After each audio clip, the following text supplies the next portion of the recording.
السلام علیکم ناظرین، پروگرام نیوز لاؤنج میں خوش آمدید۔ میں ہوں آپ کے ساتھ آپ کا مہمان میزبان محمد اسامہ، اور آج کے اس پروگرام میں ہمارے ساتھ ہوں گے جناب محترم دلاور چودھری صاحب۔ ویلکم سر، تشریف لائے پروگرام میں۔ ناظرین، پروگرام کا آغاز کریں گے اللہ تعالیٰ کے پاک نام سے جو سچا ہے اور سچوں کو پسند فرماتا ہے۔ پس جو ایمان لائے اور جنہوں نے نیک عمل کیے انہی کے لیے بخشش اور عزت والی روزی ہے، اور جو لوگ ہماری نشانیوں کو پست کرنے کے در پہ رہتے ہیں وہی دوزخی ہیں۔ ہم نے آپ سے پہلے جس رسول اور نبی کو بھیجا اس کے ساتھ یہ ہوا کہ جب وہ اپنے دل میں کوئی آرزو کرنے لگا شیطان نے اس کی آرزو میں کچھ ملا دیا۔ سورہ حج کی آیت نمبر 50 سے 52 تک کا ناظرین اردو ترجمہ آپ نے ملاحظہ کیا۔ دعا کرتے ہیں کہ اللہ تعالیٰ ہمیں قرآن کریم فرقان حمید کے احکامات پر عمل کرنے اور ان کو اپنے زندگی کا ایک مکمل اور باقاعدہ حصہ بنانے کی توفیق عطا فرمائے۔ ناظرین، پروگرام کا آغاز کریں گے اور آپ کو بتاتے چلیں کہ کل کی بہت ساری اہم خبریں ہیں جن پر آج تفصیلی بات کرنی ہے۔ Army chief general Qamar Javed Bajwa جو کہ اب نئے آرمی چیف، اب نئے تو نہیں رہے، باقاعدہ طور پر اب وہ میدان عمل میں آ چکے ہیں، اور جو 10 کور جس میں انہوں نے سرو کیا، کل وہاں کا دورہ کیا، اگلے مورچوں پر بھی گئے، اس پر بات کریں گے۔ دیگر اہم خبریں ہیں جو کہ آج کے نوائے وقت کا حصہ ہیں، جن میں عمران خان صاحب کا بیان ہے، قادس بے اختلاف کا بیان ہے، اور دیگر بھی بلاول بھٹو صاحب کا بھی بڑا اہم بیان ہے، اس پر بھی تفصیلی بات کریں گے اپنے سیگمنٹ نوائے وقت ٹوڈے میں۔ نوائے وقت ٹوڈے میں ناظرین آج بات کریں گے، اور سب سے پہلے جو آج کی لیڈ ہے army chief general Qamar Javed Bajwa کے حوالے سے، اس پر بات کریں گے۔ 10 کور ہیڈ کوارٹرز اور کنٹرول لائن پر اگلے مورچوں کا دورہ کیا ہے، آج کی نوائے وقت کی لیڈ ہے۔ دلاور صاحب، 10 کور وہی کور ہے جس کو کمانڈ بھی کیا باجوہ صاحب نے بڑی دیر تک، اور جتنی بھی کورز ہیں سب سے بڑی کور ہے، کافی بڑی تعداد میں اس میں فورس ہے، پاکستان کے جوان اور افسران بڑی تعداد میں، سب سے بڑی کور ہے، اس کو کمانڈ کرنا ایک اعزاز کی بات بھی سمجھا جاتا ہے فوجی حلقوں میں، اور اسی کور میں گئے ہیں، کل اگلے مورچوں کا دورہ بھی کیا، اور ساتھ ہی ساتھ جو بھارت کے ساتھ ایک جو ان کی باٹم لائن ہے کہ بھارت کے ساتھ ان کی بڑی واضح پالیسی ہوگی، اور وہ دیکھنے میں بھی آ گئی ہے کیونکہ لائن آف کنٹرول پر کافی دیر انہوں نے سرو کیا ہے۔ اس دورے کو آپ کیسا دیکھتے ہیں کہ پہلے یادگار شہداء پر گئے اور اگلا دورہ ان کا لائن آف کنٹرول کیا ہے؟ جی ہاں، بالکل۔ پہلی بات تو یہ ہے کہ 10 کور بڑی سینسٹیو کور ہے، آپ کو پتہ ہے کہ یہ کنٹرول لائن پہ ہے۔ کنٹرول لائن جو ہے وہ اس کو سیز فائر لائن بھی کہتے ہیں، یعنی وہ ایک پرماننٹ بارڈر نہیں ہے بلکہ ایک طے شدہ ایک معاہدہ ہے کہ that is the cease fire line. تو اس کو وہ وہاں پہ مطلب صورتحال بڑی ولنریبل رہتی ہے، کبھی امن ہوتا ہے تو کبھی ایک دم سے جو ہے وہ توپیں اور بندوقیں گرجنے لگتی ہیں، فائرنگ ہونے لگتی ہے، سارا کچھ ہوتا ہے۔ تو اس کو مطلب یہ چونکہ وہاں صورتحال سٹیٹک نہیں رہتی، ایک جیسی نہیں رہتی، نارمل نہیں رہتی، اس لیے بڑا مشکل ہوتا ہے اس کو مطلب ہر وقت ایک بدلتی ہوئی سچویشن میں لوگوں کو مطلب کمانڈ کرنا فورس کو۔ تو ہمارے جو قمر باجوہ صاحب ہیں، ان کا یہ وسیع تجربہ ہے، اس کو یہ جانتے ہیں۔ انہوں نے آتے ہی کمان سنبھالتے ہی 2 جگہوں کا دورہ کیا ہے۔ ایک تو وہ سب سے پہلے گئے وزیرستان، اس کا مطلب یہ تھا، یہ اس بات کا سمبولک ایکسپریشن تھا کہ ہم ٹیررزم کے خلاف جنگ اسی طرح جاری رکھیں گے۔ وہاں جا کے انہوں نے کہا کہ ہم جو کامیابیاں ہم نے حاصل کی ہیں اب اس سے آگے کو چلیں گے۔ پھر دوسرا روز ہی جو اہم دورہ انہوں نے کیا وہ کنٹرول لائن کے اگلے مورچوں کا ہے۔ انہوں نے یہ جو مشرقی بارڈر پہ بیٹھا ہوا ہمارا دشمن ہے اس کو ایک واضح میسیج دیا ہے کہ بے شک ہم جو ہے وہ جاری رکھیں گے اپنی کامیابیاں ٹیررزم کے خلاف، لیکن اس کا یہ مطلب نہیں ہے کہ اپنے اس بارڈر کو فراموش کر دیں گے۔ یہاں بھی جو بھی جس طرح کی بھی سیز فائر کی خلاف ورزی ہوگی ہم اس کا بھرپور جواب دیں گے۔ لیکن اسامہ، بات یہ ہے کہ اب دنیا میں کہیں بھی کوئی ایسا بارڈر ہے، میں ایک کتاب دیکھ رہا تھا جس کا نام تھا کہ یہ دی گھوسٹ آف ایمپائر، یعنی یہ جو برٹش امپائر ہے یہ اس کے گھوسٹ ہے۔ انہوں نے اس کو اپنے مفادات کے لیے ان چیزوں کو چھوڑا اور آج یہ ایک نیوکلیئر فلیش پوائنٹ بن گیا ہے۔ آپ دیکھیں کہ جتنے کیجولٹیز، جتنی شہادتیں ہماری بھی یا دشمن کو جتنا نقصان، جانی نقصان کنٹرول لائن پہ پہنچا، اب دنیا میں کسی بھی جگہ پہ ایسا نہیں ہوتا۔ تو اس کا مطلب یہ ہماری جو ہے اس خطے میں جو خاص طور پہ انڈینز کی سائڈ پہ میں سمجھتا ہوں ایک امیچور پالیسی ہے، ان بیلنس پالیسی ہے کہ وہ سمجھتے ہیں کہ شاید بوفورس توپوں کے ذریعے، بھاری مشین گنوں کے ذریعے جو ہے وہ آزادی کی جو ہے تحریکیں ان کو روکا جا سکتا ہے۔ تو یہ بڑا اس پہ ہم متعدد بار بات کر چکے ہیں, آئندہ بھی کرتے رہیں گے جب تک کہ مسئلہ کشمیر حل نہیں ہوتا. مسئلہ کشمیر ہماری شاہراہ ہے, ہمارا حصہ ہے, ہم پاکستان ہے وہ, تو جب تک اس پر انڈیا نے تسلط قائم کیا ہوا ہے ہم یہ باتیں کرتے رہیں گے.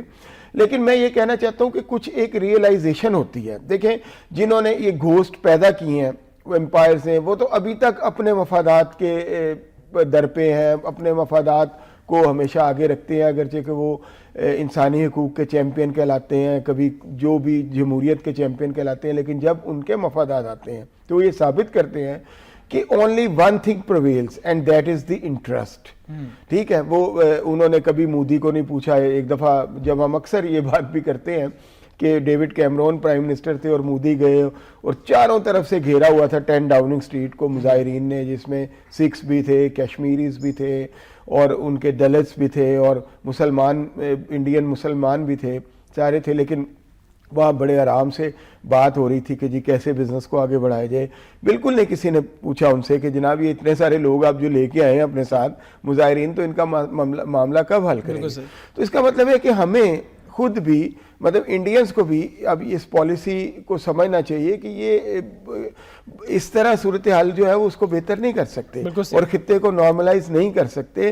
ان کو چاہیے کہ اس کے سلوشن کی طرف آئے, پرماننٹ سلوشن کی طرف. اچھا دلاور صاحب, جو لیگیسی تھی راحیل شریف صاحب کی, ہم نے دیکھا کہ وہ اکثر ہی, بلکہ عیدیں شبراتیں جب ہوتی ہیں, جب ہر کوئی پریفر کرتا ہے کہ اپنے خاندان کے ساتھ جا کے عیدیں منائی جائیں, خوشی کا تہوار اپنے خاندان میں منایا جائے, لیکن جو سپاہ سالار ہے وہ اگلے مورچوں پر اپنے جوانوں کا حوصلہ بڑھانے کے لیے وہاں پر تکبیر کے نعرے لگوا رہے ہوتے ہیں. اسی طرح ہم نے دیکھا کہ باجوہ صاحب بھی کل بھی اگلے مورچوں پر موجود تھے, آپ نے بھی ریفرنس دیا, وزیرستان بھی گئے, تو ایک ان کا جو inspector general training and evaluation بھی رہے یہ, اور فورسز کو کافی حد تک جانتے بھی ہیں, اور 10 کور کی آپ نے ریفرنس دیا کہ کمانڈ کر چکے ہیں, تمام لوگوں کو تقریباً جانتے بھی ہیں, افسران کو بھی جانتے ہیں, اپنے جوانوں کو بھی جانتے ہیں. تو یہ کتنا سود مند ہے ان کے لیے؟ دیکھیں اس میں آپ کو یاد ہوگا کہ جنرل راحیل بھی انسپیکٹر جنرل ایویلیویشن تھے جب ان کو بنایا گیا. اس سے پہلے کور کو کمانڈ کر چکے تھے, گجرانوالہ کور کے کمانڈر تھے اس سے پہلے.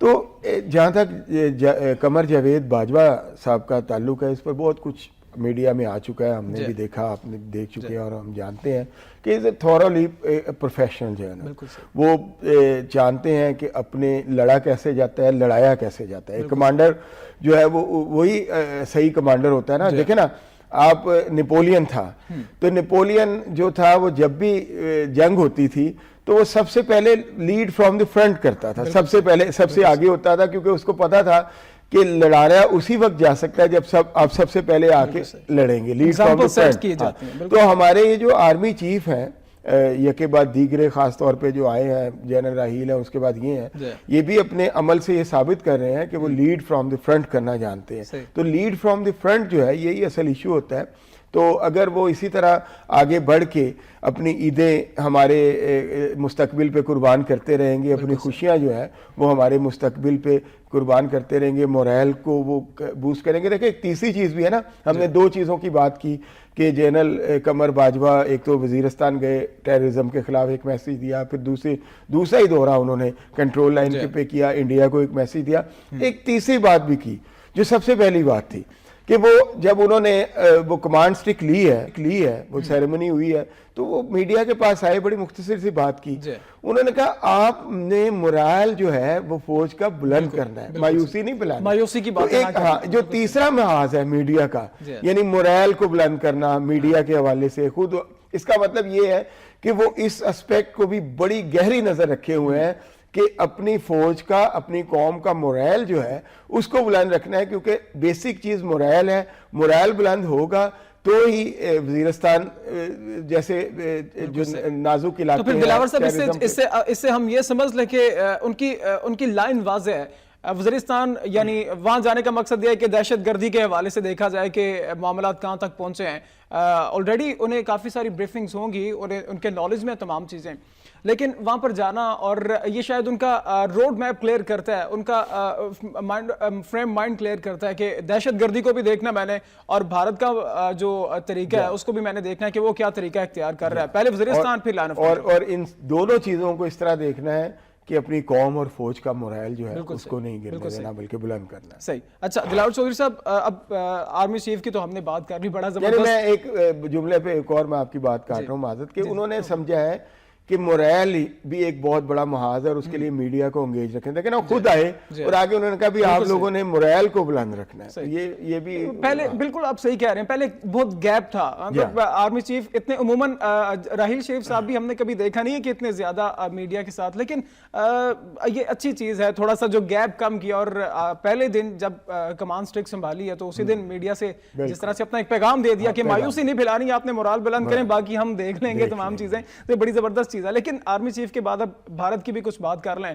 سر یہ کرنا کیا ہے؟ مطلب اپنی عوام کی ترقی نہیں کرنی ہے، عوام کو خوشحال نہیں کرنا ہے، وہاں پہ وہ کرتے رہیں گے فائرنگ، ادھر سے یقیناً جواب تو برابر کا ملے گا. سر بہتر یہ نہیں ہے کہ بھارت کو یہ چیز کب سمجھ میں آئے گی؟ کیا بھارت کے جو دانشور ہیں، بھارت کے جو لکھنے والے ہیں، جو بولنے والے ہیں، کیا وہ اپنی حکومت کو، اپنی سرکاروں کو اس چیز پر قائل کرتے نہیں ہیں کہ چھوڑیں یہ فساد کو، چھوڑیں، ترقی کی جانب آئے، عوام کی فلاح، عوام کی بہتری کی جانب آئے؟ اسامہ ایسا نہیں ہے. کچھ آوازیں انڈیا سے بھی اٹھتی ہیں اور لوگ جو ہیں وہ ریئلائز، اگرچہ کہ پھر ان کے منہ پہ کالک مل دی جاتی ہے، سیاہی ملی جاتی ہے، کبھی ان کو میڈیا میں لتاڑا جاتا ہے، برا بھلا کہا جاتا ہے، ٹھیک ہے نا. پچھلے دنوں بھی آپ نے دیکھا کہ کچھ آوازیں بہرحال اٹھتی ہیں. ہر کمیونٹی میں ایسے لوگ ہوتے ہیں. اگر ہم کہیں کہ وہاں بالکل ایسے لوگ نہیں ہیں تو یہ بھی مناسب نہیں ہوگا. ایسے لوگ ہیں یا پھر ان کی سنی نہیں جاتی. ہاں، وہ ابھی مینورٹی میں ہے. یعنی ابھی وہاں پہ جنونیت دیکھیں نا آپ، ایک بی جے پی کا جس کا نعرہ ہی ایک انتہا پسندی پہ ایکسٹریمزم ہے، اور جس کے ایکٹس بھی آپ نے دیکھے، بچر آف گجرات کو انہوں نے اٹھا کے پرائم منسٹر بنا دیا. تو اس کا مطلب یہ ہے کہ ابھی وہاں جنونیت جو ہے وہ اس لیول پہ اس کی کمی نہیں آئی کہ جب ہم ایک ڈیسائیسو موڈ پہ پہنچتے ہیں نا کہ ہاں اب یہ لیول اتنا کم ہو گیا، اب اس کو مزید ایک بہتری کی طرف، ایک ریئلسٹک اپروچ کی طرف لے جایا جا سکتا ہے. میرا خیال ہے چنگاریاں موجود ہیں کہ موجودہ جو صورتحال ہے اس میں تو انڈیا نے جو اپنا کردار چنا ہے، جو میں اکثر کہتا بھی رہتا ہوں، وہ اتنا برا ہے، اتنا برا ہے کہ جو پورے خطے کو نقصان پہنچا سکتا ہے، فائدہ نہیں پہنچا سکتا. کہ آپ کی ساری فرسٹریشن یہ ہے کہ یہ سی پیک کیوں بن رہا ہے. یہ سی پیک تو ہونا ہی نہیں چاہیے.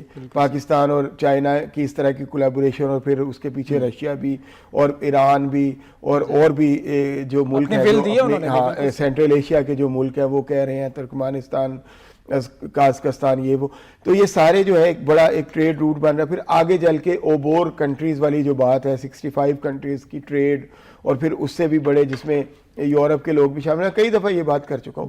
تو یہ آپ اس پر ایک ولن کا کردار ادا کر دیکھیں. آپ نے ہمیشہ یہی کیوں طے کیا ہوا ہے کہ ہر چیز پہ ایک نیگیٹو اپروچ رکھنی ہے؟ آپ پاکستان نے تو آپ کو کہا آئے جو آؤٹ اسٹینڈنگ ایشوز ہیں ان کو ریزالو کرتے ہیں تاکہ خطے میں امن ہو اور یہ ٹریڈ پوٹینشیل خطہ بنے، اور سی پیک سے آپ بھی فائدہ اٹھا لیں. جب آپ کشمیر کا مسئلہ حل کر دیں اور باقی دو چار جو چھوٹے سے اریٹینٹس ہیں، پانی کا مسئلہ ہے، سر کریک کا مسئلہ ہے، تو یہ حل ہو جائے بیٹھ کے، تو اس کے بعد ہمیں تو کسی سے دشمنی کا شوق نہیں ہے نا. آپ مسئلے حل کریں مل کے، جو ہے وہ بڑے اچھے اپرچونٹیز بن سکتی ہیں. سارک ہونے جا رہی ہے بھارت میں، اور سرتاج صاحب اس میں شرکت بھی کریں گے، پاکستان ہارٹ آف ایشیا حوالے سے جو سرتاج صاحب اس میں شرکت بھی کریں گے. لیکن کل جو پاکستانی جو ہائی کمشنر ہے بھارت میں عبدالباسط صاحب، انہوں نے واضح کہہ دیا کہ اس سے کچھ زیادہ امیدیں نہ رکھیں، کوئی بریک تھرو نہیں ہونے والا، کیونکہ بحث چھڑ جاتی ہے میڈیا میں بھی کہ کچھ بریک تھرو ہونے والا ہے، کچھ جو برف ہے وہ پگھلنے والی ہے. تو انہوں نے واضح کہہ دیا نہ تو ہم بھیک مانگ رہے ہیں کہ مذاکرات کیے جائیں اور نہ ہی کچھ بریک تھرو ہونے والا ہے. یہ بہرحال ایک فارمیلٹی ہے جس میں شرکت کرنے جا رہا ہے پاکستان. بالکل اسامہ، ایک تو ہمارے میڈیا کو تھوڑا سا نا اپنی سانسوں پہ قابو رکھنا چاہیے. ایک دم سے تیز سانسیں لے کے اور بڑا تیز وہ چلنا جو ہے نا وہ مناسب نہیں ہوتا، اور پھر بعد میں خیال آتا ہے کہ وہ اصل بات تو وہ تھی جو پیچھے ہم نے سوچے سمجھے بغیر. مطلب وہ تھوڑا سا میچور ہونا چاہیے دونوں سائڈ پہ جو ہے.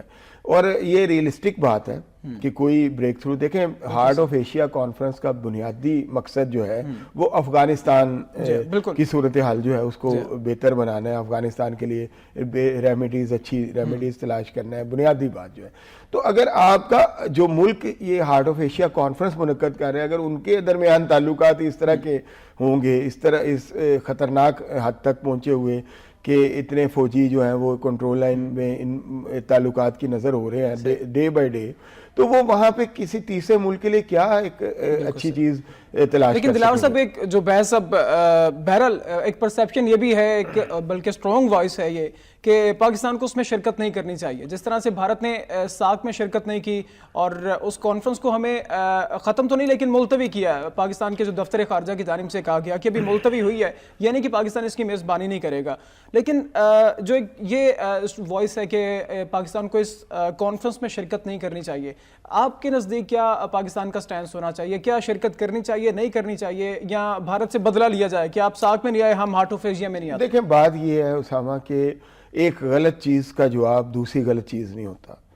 اور ایک بات یاد رکھیں, چاہے وہ چھوٹی جنگ ہو یا عالمی جنگ ہو, الٹیمیٹلی وہ نیگوسیشن کے ٹیبل پہ آنا پڑتا ہے, آپ کو نیگوسیٹ کرنا پڑتا ہے, ٹھیک ہے نا. تو کبھی بھی ڈائیلاگ کا ہم تو ہمیشہ, چاہے اپنی پولیٹیکل پارٹیز ہوں انٹرنل ہماری جو, یا کوئی بھی صورتحال, ہم تو ہمیشہ میں تو یہ ہمیشہ اس بات کا ایڈوکیٹ رہا ہوں کہ ڈائیلاگ کا پروسیس کبھی بھی ختم نہیں ہونا چاہیے, ساتھ ساتھ چلتے رہنا چاہیے ڈائیلاگ کو جو ہے, کیونکہ آخری حل جو ہے وہ ڈائیلاگ سے ہی نکلنا ہوتا ہے. آپ جتنی بڑی مرضی جنگ کر لیں, جو مرضی کر لیں, ٹھیک ہے نا. دیکھیں نا جیسے ایک انٹرویو تھا, مشرف کو پوچھ رہی تھی انڈین ایک اینکر کہ جی آپ کیا, انہوں نے کہا ہم بہت کچھ کر سکتے ہیں, آپ سوچ نہیں سکتے. تو انہوں نے کہا کیا ہم نہیں کر سکتے؟ انہوں نے کہا آپ بھی نقصان پہنچا سکتے ہیں. آپ کے دیکھیں ریئلسٹک بات ہے نا کہ آپ کے پاس بھی آرمامنٹس ہیں, آپ کے پاس بھی سارا کچھ ہے, لیکن نتیجہ کیا انہوں نے کہا نتیجہ یہ ہے کہ تباہی.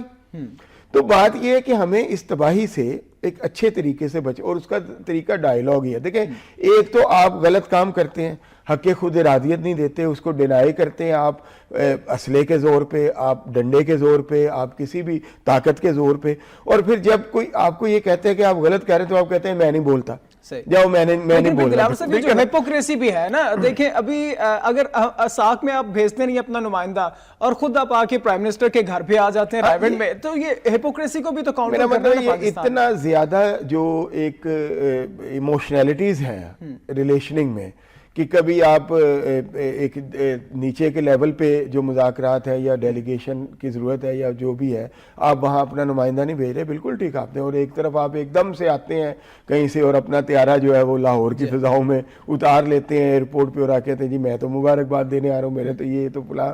بالکل اس کے بجائے ہمیں نارمل جو ہے وہ تعلقات کو نارمل میچور انداز میں آگے بڑھانا چاہیے. بے شک آپ کبھی سرگرمی دکھانے پہ آتے ہیں تو بہت زیادہ سرگرم ہو جاتے ہیں, میڈیا بھی شروع ہو جاتا ہے کہ پتہ نہیں اب کل اٹھیں گے تو صبح کشمیر کا مسئلہ حل ہوا ہوگا, اور پھر جب سرد مہری آتی ہے تو اتنی سرد مہری آ جاتی ہے کہ روز پھر وہی میڈیا دونوں طرف یوں لگتا ہے جیسے صبح اٹھیں گے تو پتہ چلے گا جنگ شروع ہو چکی ہے. سر آگے بڑھتے ہیں, مشرف صاحب کا آپ نے ذکر کیا, ایک چھوٹی سی خبر مشرف صاحب کے حوالے سے 1 منٹ لگاتے ہیں, پھر آگے ہم نے اپوزیشن کی پھر ہم نے اپوزیشن خان صاحب اور شاہ صاحب کے بارے میں بات کرنی ہے. شہباز شریف صاحب نے کل کہا کہ سب سے پہلے پاکستان, جو کہ مشرف صاحب کا نعرہ تھا, پتہ نہیں کیسا نعرہ تھا بھی یا نہیں تھا, تو اس پر شہباز شریف صاحب نے کہا کہ سب سے پہلے پاکستان کا نعرہ لگانے والے شخص مشرف کے اکاؤنٹ سے اربوں روپے ملے ہیں.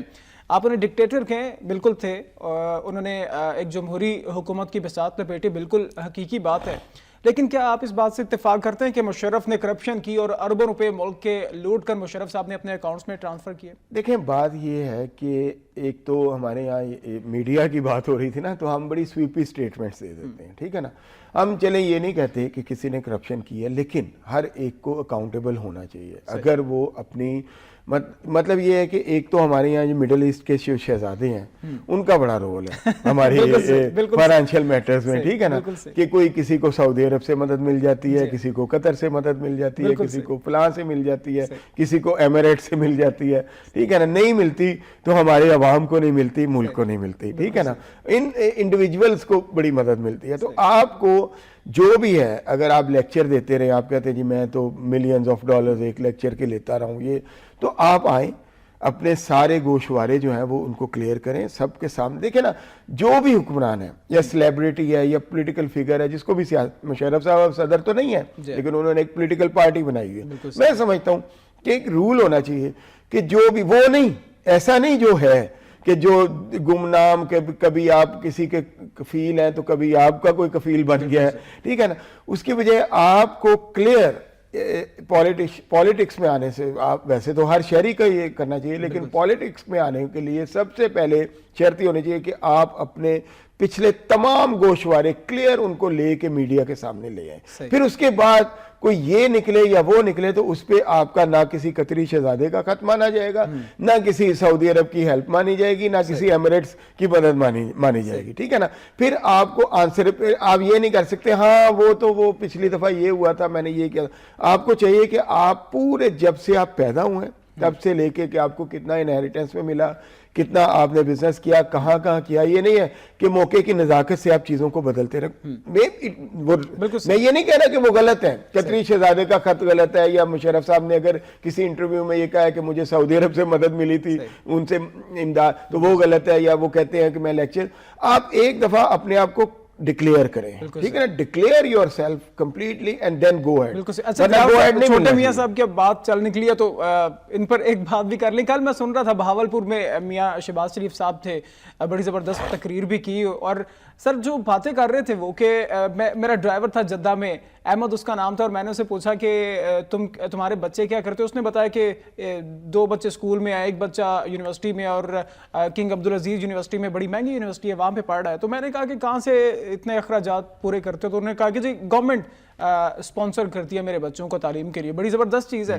دوسری اگزامپل انہوں نے دی, میں برطانیہ میں تھا تو وہاں پہ میں کٹنگ کروا رہا تھا, تو جو باربر تھا اس سے میں نے پوچھا تو اس نے مجھے کہا کہ جی میری بیٹی ایک ہے اور وہ کیمبرج میں پڑھتی ہے. تو میں نے کہا تم ایک باربر اور تمہاری بچی کیمبرج جیسی مہنگی یونیورسٹی میں پڑھتی ہے. تو اس نے کہا کہ گورنمنٹ ہمیں اسپانسر کرتی ہے. تو لوگ بڑی تالیاں بجا رہے تھے کہ میاں صاحب بڑی اچھی باتیں کر رہے ہیں. سر حکومت میں بڑا عرصہ ہو گیا انہیں, یہ لوگ کب کریں گے؟ صرف یہ ہمیں اگزامپل ہی دیں گے بڑے ملکوں کی, ترقی یافتہ ملکوں کی, کہ وہاں پہ یہ ہو رہا ہے, ہم صرف مثالیں سننے کے لیے تالیاں بجا دیں, آگے سے بس ٹھیک ہے. دیکھیں اسامہ, کچھ چیزیں جو ریئلٹیز ہیں نا, میاں صاحب کو بھی اس کا مجھے نہیں سمجھ آئی کہ انہوں نے ایسی بات کیوں کر دی. دیکھیں آپ کو یہاں بھی ایسے جو حقیقت ہے میڈیا کو وہ بھی سامنے لانی چاہیے, ٹھیک ہے نا. آپ یہ دیکھیں کہ آپ کو یہاں بھی ایسے بڑے باربر مل جائیں گے جن کی بیٹیاں پنجاب یونیورسٹی میں پڑھ رہی ہیں, اچھی یونیورسٹیز میں بیٹے یا بیٹیاں یا بچے, ٹھیک ہے نا. تو یہاں بھی گورنمنٹ سپانسر کرتی ہے, ہوتا ہے. مسئلہ صرف کوالٹی ایجوکیشن کا ہے کہ اگر ہمارے جو ایجوکیشنل انسٹیٹیوشن ہے اگر وہاں پہ کرپشن ہی اتنی زیادہ ہے, یا وہاں پہ آپ کی جو کام پہ توجہ ہے بہت کم ہے. مثلا ہمارے یہاں ایک محاورہ بڑا چلتا ہے کہ میں دفتر میں پھنس گیا تھا. آپ کسی اور جگہ نہیں پھنستے, لیکن کام کرتے ہوئے آپ پھنسے ہوئے محسوس کرتے ہیں. کام میں بڑا پھنس گیا تھا. تو یہ باتیں ہیں کہ ہمارے یہاں بھی بڑی سبسڈی دی جاتی ہے ایجوکیشن کے حوالے سے, بڑی سستی ہے ایجوکیشن. یہ یورپ اور امریکہ میں اتنی سستی نہیں ہے, وہاں پہ ان کو لوگ. لیکن سر ہمیں سستی ایجوکیشن کی بات کرتے ہوئے یہ بھی ذہن میں رکھنا چاہیے کہ لیول آف ایجوکیشن ہمارا, میں وہی کہہ رہا ہوں نا کہ کوالٹی ایجوکیشن, لیکن وہ تو ہم سب نے مل کے اس کو امپروو کرنا ہے. گورنمنٹ کا بھی ایک کردار ہے, ہمارا بھی ہے, ہمارے اساتذہ کا بھی ہے. میں آپ کو بتاتا ہوں کہ وہاں بھی یہ نہیں ہوتا کہ آپ سب کو جو ہے وہ جو ہائر ایجوکیشن ہے وہ سب کو فری مل رہے تھے. جو ڈیزرو کرتے, جو اسکالرشپس, ادروائز وہاں بھی پیسے خرچنے پڑتے ہیں. اور 88% امریکنز جو ہیں وہ اسپیشلائزڈ ایجوکیشن کی طرف نہیں جاتے. 12-13% امریکنز جو ہے وہ اسپیشلائز ایون وہاں پہ بھی, ٹھیک ہے نا. ہمارے یہاں تو اپرچونٹیز ہیں. ایکچوئل ضرورت یہ ہے میاں صاحب کو بھی اور سب کو بھی کہ وہ اس کی کوالٹی کو بہتر سے بہتر بنائیں. میں سمجھتا ہوں اتنے ہی بجٹ میں اگر آپ اچھے لوگوں کو ریکروٹ کریں جو بڑے پروفیشنل ہوں. دیکھیں نا ہمارے یہاں پرسنل لائکنگ ڈس لائکنگ نے بیڑا غرق کر کے. سر یہ اجازت دیں آپ, تو یہ جو پرسوں ہائی کورٹ کا فیصلہ ہے جو وی سیز کے حوالے سے, پنجاب یونیورسٹی کے حوالے سے, لاہور کالج فار وومن کے حوالے سے, ملتان یونیورسٹی اور ایک اور پتہ نہیں کون سا ادارہ تھا, سر ان کے وی سیز ہم میرٹ پہ تعینات نہیں کر پائے. ہائی کورٹ نے کافی دیر سے وہ معاملہ چل رہا تھا منصوری صاحب کا, پھر بالآخر ہائی کورٹ نے کوئی 38 صفحات پر مشتمل فیصلہ دیا کہ جی ان کو جو موسٹ سینئر پروفیسرز ہیں انہیں وی سی تعینات کیا جائے. مطلب ہم وائس چانسلر تک کوئی, ٹھیک ہے مجاہد کامران صاحب اگر بڑے زبردست تھے, انہوں نے اپنا ایک مکمل وقت کر لیا, اس سے اچھا بھی آ سکتا ہے نہیں. جیسے یہ نہیں کہ مجاہد کامران صاحب آخری اچھے انسان تھے. جنرل راحیل شریف کے بارے میں آپ ریٹائر ہو گئے ہیں, بالکل بہت باتیں کر رہے ہیں, شاید کوئی ان سے فیمس اور ان سے ہر دل عزیز, جس کا دل کرتا ہے آپ کرے, بڑا کریٹیسائز کرے. پہلے تو وہ کرتے نہیں نا, پھر بعد میں لوگ پتہ کہ جی یہ ہو گیا تھا, وہ ہو گیا تھا, وہ فلاں یہ فلاں. تو لیکن انہوں نے کتنی اچھی بات کی, جو بھی اچھی بات کرے, دیکھیں اچھی بات کی. دیکھیں میں میاں صاحب کی بات ہو رہی تھی, میں اس پہ بھی ایک بات کر لوں کہ میاں شہباز شریف صاحب پہ ہم کرٹیسائز تو کیا ہے ایجوکیشن کے حوالے سے, لیکن ایک ان کی بڑی اچھی بات ہے کہ ان کا بزنس سارا کا سارا پاکستان میں ہے, اور میں اکثر جب بھی مجھے موقع ملتا ہے میں بات کرتا ہوں تاکہ دوسروں کے لیے بھی ایک مثال بنے, ٹھیک ہے نا. جو مطلب یہ آپ ان کے نہیں دیکھیں گے کہ ان کے پیسے باہر ہیں یا ان کے بزنس سارے کے سارے پاکستان کے اندر ہے اور بڑے فلی ٹیکس پہ. لیکن سر جو کانٹریکٹس وغیرہ جو سائن ہوئے ان میں نام بہرحال میاں شہباز شریف صاحب کا بھی آ رہا ہے. سر آگے اپوزیشن کی جانب میں صرف ایک منٹ, وہ بات ہو رہی تھی نا, یہ بڑی اہم بات ہے اسامہ ہماری ایجوکیشن کی, صرف آدھے منٹ میں بات دیکھیں. بات یہ ہے کہ کوئی بھی ناگزیر نہیں ہوتا. جنرل راحیل نے بڑی اچھی بات کی ریٹائرمنٹ میں, جو لاسٹ سپیچ ان کی تھی, انہوں نے کہا میں سپریمیسی آف انسٹیٹیوشنز پہ یقین رکھتا ہوں, ٹھیک ہے, اور ان کی برتری ہونی چاہیے. تو انسٹیٹیوشنز کی برتری ہوگی تو شخصیات آتی جاتی رہتی ہیں, انسٹیٹیوشن سٹرونگ ہونے چاہیے. اگر یہی پنجاب یونیورسٹی سٹرونگ ہوگی تو یہ کیمبرج اور آکسفورڈ اس کا مقابلہ کرے. سر ادارے شخصیات سے نہیں, ادارے اداروں سے چلتے ہیں. ادارے بالکل, اور اداروں کو شخصیات ایک وقت میں چاہیے ہوتی ہے جو سٹرونگ کرتے ہیں, لیکن ان کو سسٹم, آپ ایک سسٹم بنا دیں. یہ نا آپ ہر وقت اس پہ نہ رہیں کہ وہ شخص آ جائے گا تو شاید یہ کر دے, وہ شخص, آپ کا سسٹم اتنا, یورپ اور امریکہ میں بھی ویسے ہی لوگ ہوتے ہیں, وہ ان کی کوئی 4 ٹانگیں نہیں ہوتی ہیں, 6 ہاتھ نہیں ہوتے, وہی ویسے ہی لوگ ہیں. لیکن چونکہ وہاں سسٹم اتنا سٹرونگ ہے, ٹھیک ہے, وہ انہوں نے ڈیسائیڈ کیا کہ ہمیں شخصیات کو نہیں سسٹم کو سٹرونگ کر لینا ہے. تو اب شخصیات کی ضرورت نہیں ہے کہ ان کو ایک ٹینیور کے بعد دوسرا, دوسرے کے بعد تیسرا دیا جائے, ٹھیک ہے نا. اچھا دلاور صاحب آگے کچھ اپوزیشن میں اب آ جاتے ہیں. خان صاحب نے ایک بار پھر سے کل کچھ جو گفتگو کی, ادھر کالام میں گئے تھے, وہاں پر ایک منصوبے کا انہوں نے سنگ بنیاد بھی رکھا. تو کچھ میڈیا سے جب ٹاک کر رہے تھے, اپنے جو کارکنان تھے وہ بھی سامنے تھے, انہوں نے ایک بار پھر سے وہ جو 90 روز والی کرپشن کی بات کرتے تھے, انہوں نے کہا کہ اقتدار جب مل جائے گا تو 90 روز کی جو بڑی کرپشن ہے, چھوٹی موٹی کرپشن تو سر امریکہ میں بھی ہوتی ہے, برطانیہ میں بھی ہوتی ہے, انہوں نے کہا کہ جو بڑی کرپشن ہے وہ 90 روز کے اندر ختم کر دیں گے. جبکہ خود جو احتساب کے ان کے سربراہ تھے انہیں بھی انہیں فارغ کرنا پڑا, جنرل حامد صاحب کو. لیکن بہرحال جو اس کے بعد جو بینک کا, مہران بینک کا غالباً جو سکینڈل بھی آیا وہ بھی ہمارے سامنے ہے. تو بڑی کرپشن اور کیا ہوتی ہے اور یہ ختم کیسے ہوتی ہے سر؟ اور آپ دیکھیں کہ یہ بات 2 بڑے لیڈروں نے کہی ہے, خورشید شاہ بھی اس میں شامل ہو گئے ہیں. تو اب اقتدار کتنی بار ملے آپ کو؟ ایک دیکھیں نا, آپ اس وقت بھی کہیں نہ کہیں اقتدار کو انجوائے کر رہے ہیں, ٹھیک ہے, اور دونوں لوگ خیبر پی کے ہاں وہی نا, دونوں, ایک خیبر پی کے میں بیٹھے ہیں, ایک سندھ میں بیٹھے ہیں. اور آپ نے خیبر پی کے کی مثال دی کہ کس طرح وہ جو کرپشن کو ڈیل کرنے کے لیے جو انہوں نے خود ہی ایک احتساب کا سیل, پھر اس کے سربراہ کے ساتھ کیا ہوا اور کتنی کیسی منمانیاں ہوئیں. پھر اس کے بعد آپ نے خود کچھ لوگوں کو کہا, وزارتوں سے الگ کیا, اپنے ایک اتحاد کو, اتحادیوں کو الگ کیا, اپنے 1-2 ساتھیوں کو, اور پھر انہیں شامل کیا. ہاں, پھر انہیں اس وقت جب الگ کیا تو آپ نے کہا یہ کرپشن میں انوالو ہے, پھر شامل بھی کیا. تو کیا یہ ضروری ہے؟ اسی طرح اب سندھ میں دیکھ لیں 13,000 بلدیاتی ملازمین جو ہیں ان کو سندھ ہائی کورٹ نے جو ہے وہ نکالا. سر ویسے سندھ والوں کی اور پیپلز پارٹی والے جب بات کرتے ہیں نا کہ, اور یہ تو لطیفہ جو کیا پیش کیا کل شاہ صاحب نے 90 روز والا, سر کم از کم مجھے تو تھوڑی سی ہنسی. محکمہ سے سندھ کے بارے میں جو 3 دن پہلے ابھی ریمارکس دیے ہیں سپریم کورٹ نے کہ کرپشن کی بھی کوئی حد ہوتی ہے, اور یہ جو انوانٹیڈ لوگ ہیں ساری بھرتیاں کالعدم قرار دیں, یہ سب آپ نے.